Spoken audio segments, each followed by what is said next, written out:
Assalamualaikum warahmatullahi wabarakatuh. Semangat pagi adik-adik. Berjumpa lagi di channel kakak Meta Melinda.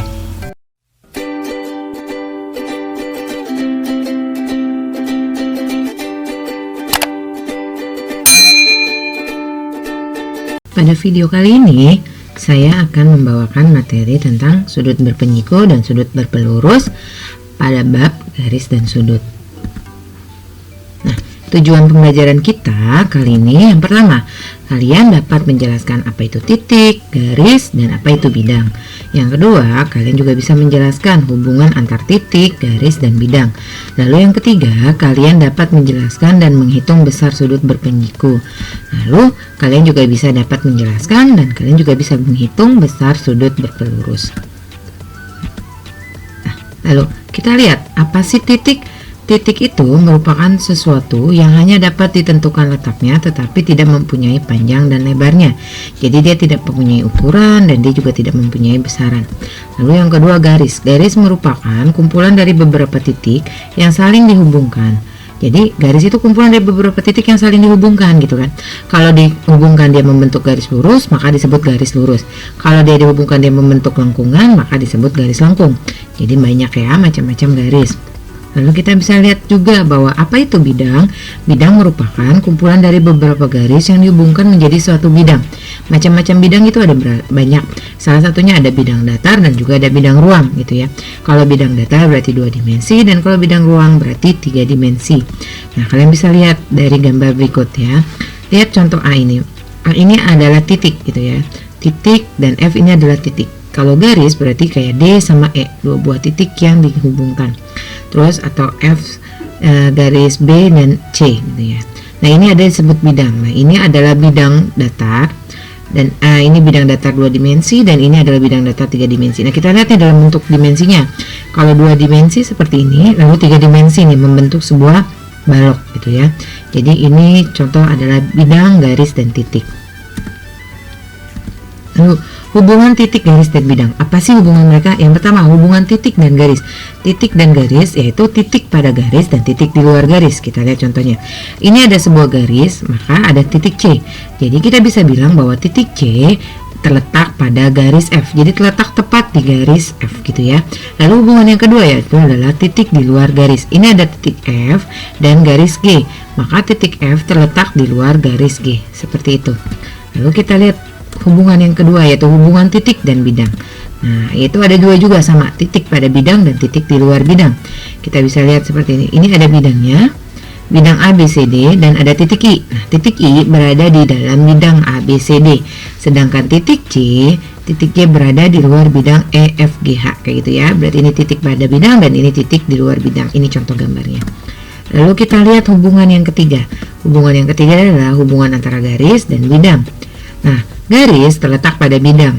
Yang kedua hubungannya garis tidak pada bidang. Dan yang ketiga adalah garis menembus atau memotong bidang. Kita lihat. Nih, ini adalah garis F. Garis F berada pada bidang A, B, C, D. Jadi ini tepat di bidangnya ya. Lalu garis K. K itu berada di luar bidang G, H, I, J. Jadi dia ada di luar bidangnya. Lalu garis Q menembus bidang M, N, O, P. Nah, menembus ini mirip sama berada di bidang karena kalian melihatnya dalam bentuk 2 dimensi. Nah, ketika ini dalam bentuk 3 dimensi, nah ini ya perbedaannya. Kalau yang terletak pada bidang berarti dia terletak tepat misalnya di atasnya ini. Tapi kalau menembus atau memotong bidang, artinya dia melewati bidang, gitu ya. Dia menembus melewati bidang gitu ya. Kelihatan dalam bentuk 3 dimensinya seperti ini. Jadi dia menembus atau melewati bidang. Nah, kita lihat. Nah, kedudukan dua garis. Pertama, kedudukan dua garis itu adalah bentuknya sejajar. Nah, sejajar itu seperti apa? Sejajar itu yang ketika kalian panjangkan. Jadi ini kalau kalian panjangkan, nih, kalian panjangkan terus, maka dia tidak akan menembus, tidak akan memotong. Jadi ini mau kalian panjangkan terus sampai sepanjang apapun, dia tidak akan pernah ketemu dan tidak akan memotong. Maka itu disebut sejajar. Salah satu contohnya kayak ini juga. Jadi kalau miring nih, miring sama miring berarti dia tidak akan memotong kalau kalian panjangkan. Yang kedua, berpotongan. Nah, berpotongan itu artinya apa? Berarti dia memotong, saling memotong gitu ya. M sama N ini saling memotong dan kalau berpotongan akan membentuk satu titik nih, satu titik potong. Namanya titik potongnya mereka gitu ya. Nih ada satu titik potongnya. Nah, ini namanya berpotongan. Lalu Kita lihat kedudukannya yang lain. Berhimpit. Berhimpit itu apa? Berhimpit itu tepat berada di situ. Jadi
D.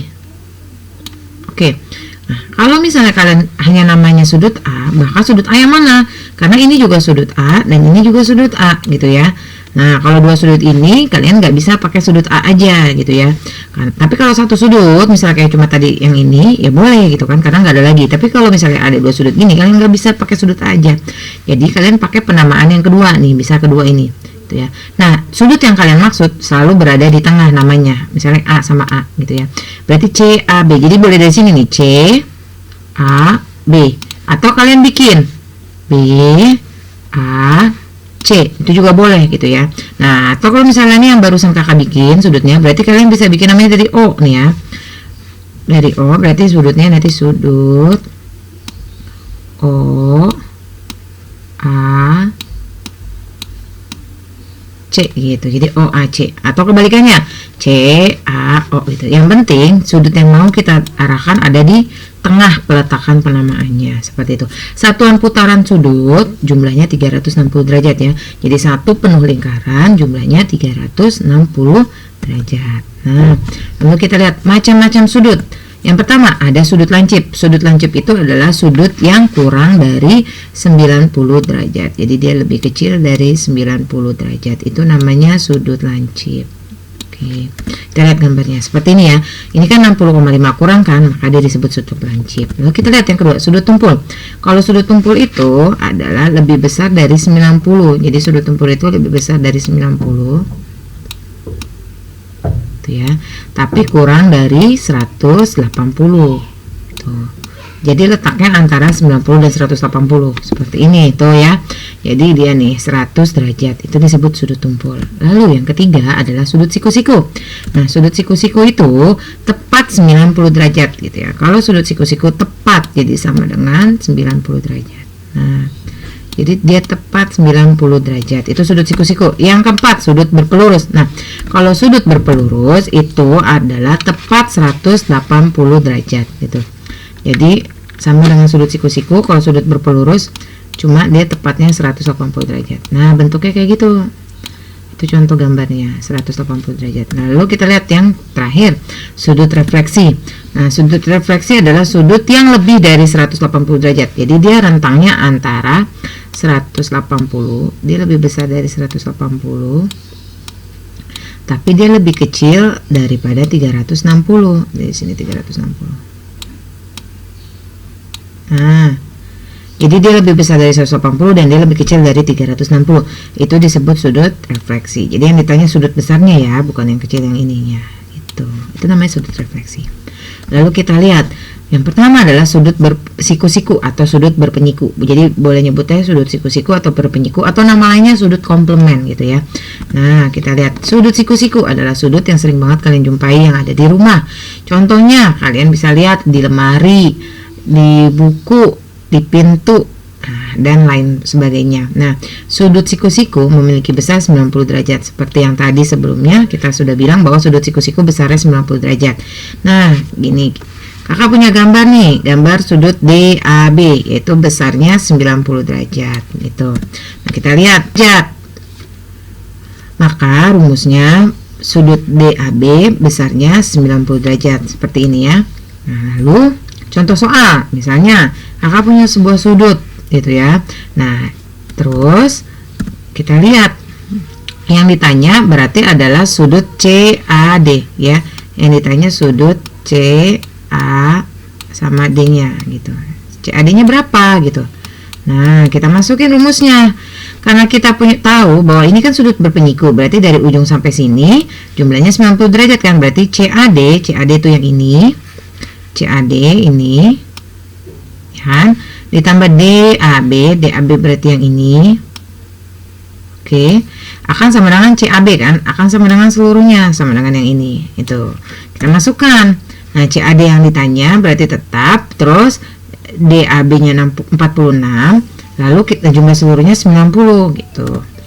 Lalu kita pindahkan 46 pindah ruas jadi kurang 90 dikurangin 46, maka CAD-nya sama dengan 44 derajat. Jadi sudut satunya lagi 44 derajat. Lalu kita lihat sudut lurus atau sudut berpelurus. Sudut lurus atau berpelurus merupakan sudut yang membuat sudut lain menjadi sudut, dan kedua sudut tersebut merupakan sudut saling berpelurus gitu ya. Nah, jadi sudutnya itu memiliki besar 180 derajat. Nah, kita lihat gambarnya kayak gini. Jadi ini sudut ini kalau ditambah sudut ini menjadi sudut berpelurus, besarnya 180 derajat. Jadi AOB, ini besar AOB itu 180 derajat. Lalu kita lihat berarti rumusnya gimana? Berarti rumusnya AOC, ini AOC ini yang ini itu ditambah COB ditambah yang ini akan sama dengan yang ini kan seluruhnya. Nah, gitu. Kita lihat contoh soal. Nah, kita lihat kakak punya contoh soal seperti ini. Lalu aku masukkan misalnya AOC sama dengan 40 derajat. Tentukan COB. COB-nya berapa gitu ya. Kita lihat. AOC tambah COB sama dengan sudut AOB gitu. Sudut seluruhnya kita masukkan. AOC-nya 47 ditambah COB-nya yang belum diketahui tambah 180. Seperti tadi sudut berpenyiku, maka 47 kita pindahin menjadi negatif 47. Maka COB sama dengan 133 derajat. Jadi sudutnya 133 derajat. Seperti itu. Nah, semoga nanti setelah ini kalian bisa mengerjakan soal langsung. Semoga kalian mengerti. Kalau ada soal yang ingin kalian tanyakan, kalian bisa komen di bawah. Nanti kakak akan bikinkan soalnya dan jawabannya. Seperti itu ya. Terima kasih. Terima kasih buat kalian yang udah menonton video kakak. Jangan lupa like, komen, subscribe, dan bunyikan lonceng notifikasinya. Terima kasih semua.